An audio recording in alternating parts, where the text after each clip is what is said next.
پیارے بچوں السلام علیکم۔ میں آپ کی teacher Aftab Parveen, school GPS Tangdar, class 4 primary, subject Urdu, topic جنس کے لحاظ سے اسم کی قسمیں۔ تو بچوں ہمیں کیا پڑھنا ہے؟ جنس کے لحاظ سے اسم کی کتنی قسمیں ہیں؟ جنس کے لحاظ سے اسم کی 2 قسمیں ہیں، مذکر اور مؤنث۔ اسم مذکر وہ اسم ہے جو نر کے لیے بولا جائے، جیسے آدمی، بکرا، گھوڑا، باپ، بھائی۔ اسم مؤنث وہ اسم ہے جو مادہ کے لیے بولا جائے، عورت، بکری، گھوڑی، ماں، بہن۔ نیچے دیے ہوئے لفظوں میں سے مذکر اور مؤنث الگ الگ کر کے لکھو۔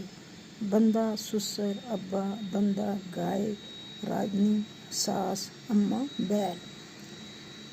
ابا، بندہ، سسر، بیل یہ ہے مذکر۔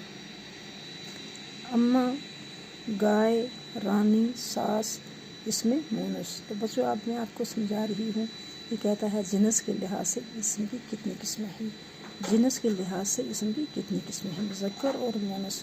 مذکر اس کو کہتے ہیں جو نر کے لیے بولا جائے، جیسے آدمی، بکرا، گھوڑا، بھائی، باپ۔